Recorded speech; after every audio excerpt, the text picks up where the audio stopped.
En este video, una autodenominada feminista nos ilumina con su profunda filosofía, que la intimidad es como el uno, un juego que se comparte con 5 personas o más, porque claro, entre más cartas, más diversión. Incluso propone que todos deberíamos experimentar al punto de estar con personas de nuestro mismo sexo, como si eso fuera el nuevo requisito para estar woke. Verás cómo trivializa por completo el tema, tirando por los suelos cualquier profundidad emocional. Por suerte, una terapeuta con algo de sentido común le lanza una verdad que no esperaba. Mira el video y dime quién tiene razón, ella o ella. What the pill did when it arrived on the scene in the late 60s was it gave the illusion that sex was consequence-free. It became no less emotionally consequential. Just because you're on the pill or using condoms or whatever, your mind still thinks that this person could well become the father of my child. You are still experiencing sex as in the way that all of our ancestors did for all of human history up until 5 minutes ago, until we invented this new technology.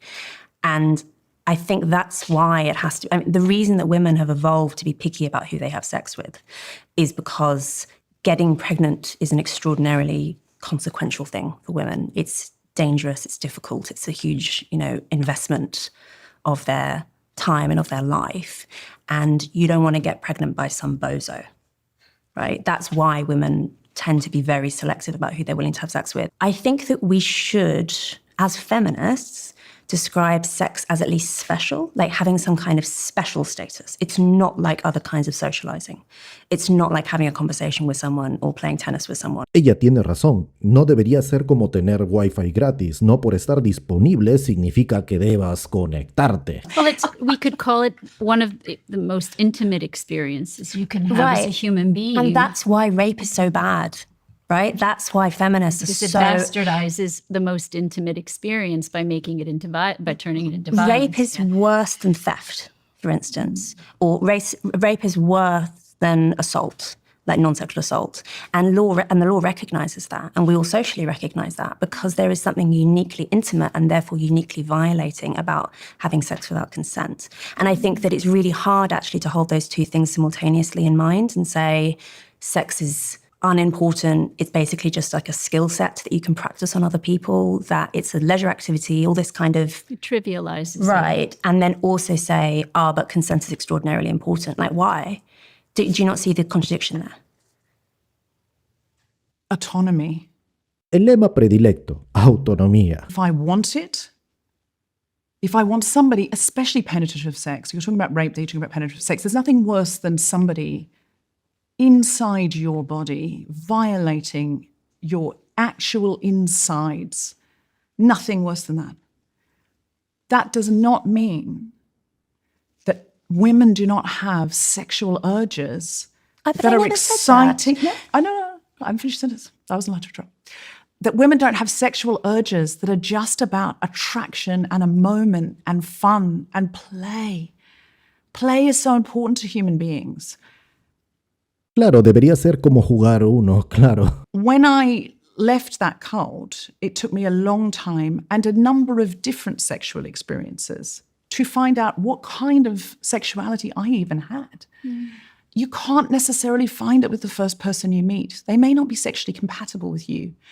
And you may not know how to communicate well with them and end up having a life of very boring missionary position sex.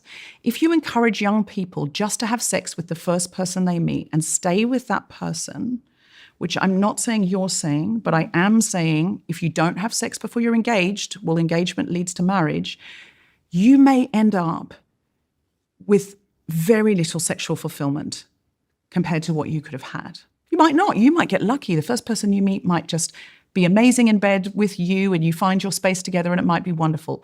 But I would say that is unlikely. And I would say that the reason that the pill changed how much sex women had and with what variety of partners is because it gave them autonomy. It gave them agency. Suddenly, I can. And guess what? When I can, I choose to try. When you give women the choice, which the pill did, to have some experience, we see that most women want some experience, want to find themselves sexually, want to feel oh, this or not that, or yeah, or oh my God, this one. This is amazing. I could be with this guy forever.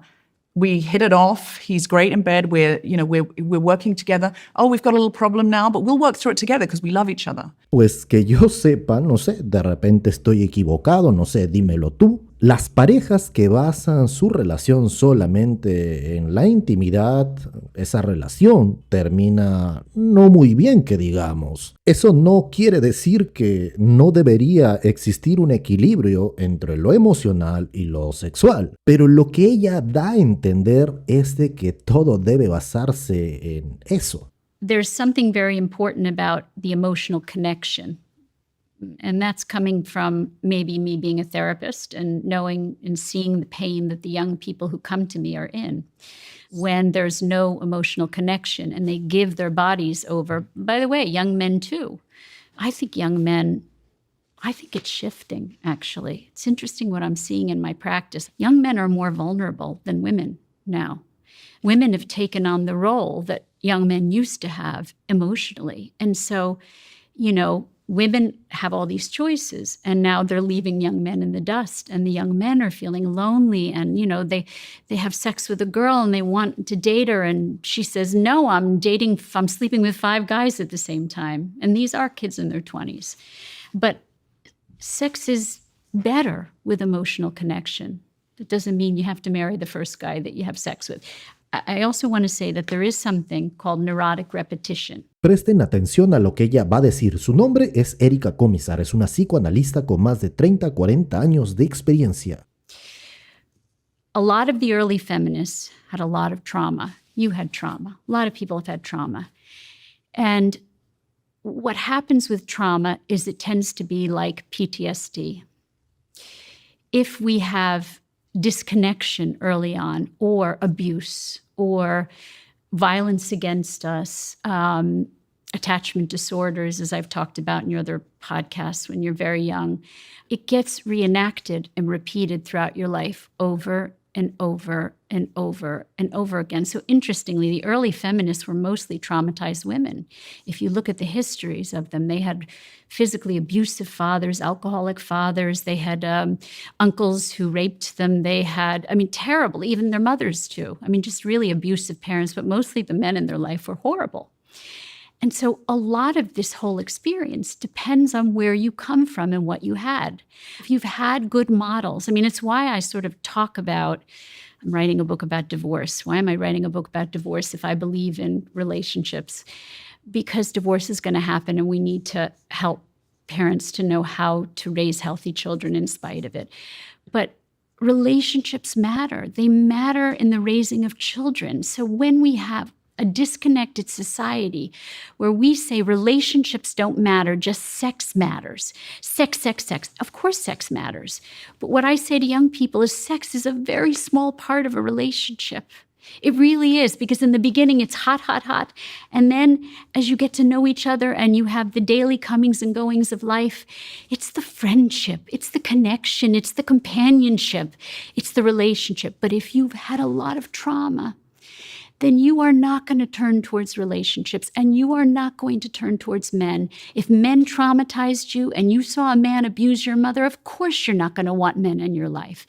So a lot of it, I think the feminist movement does something which it's first of all, I'm going to say it's done a lot of good. I wouldn't be here. None of us would be here without it. Those women that took the risks, we have to be grateful toward. But what it also did is it distorted a lot of the importance of relationships and how important male and female relationships are. Hoy en día pareciera que evolucionar significa convertir la intimidad en un deporte extremo. Nos dicen que explorar con múltiples personas, sin importar sexo, contexto o consecuencia, es señal de libertad. Pero claro, nadie te cuenta que según varios estudios en psicología y neurociencia, el cuerpo puede estar abierto, pero el alma muchas veces queda hecha trizas. La oxitocina, por ejemplo, esa hormona que se libera durante el contacto íntimo, no no entiende de discursos progres ni de fluidez sexual. Lo que hace es crear vínculos afectivos profundos. ¿Y qué pasa cuando uno crea lazos y los corta una y otra vez? Lo mismo que con una cinta adhesiva. Después de tanto despegarla, ya no pega con nada. No lo digo yo, lo dice la ciencia. Un estudio publicado en el Journal of Sex Research demostró que quienes tienen múltiples parejas sexuales casuales reportan con el tiempo mayores niveles de ansiedad,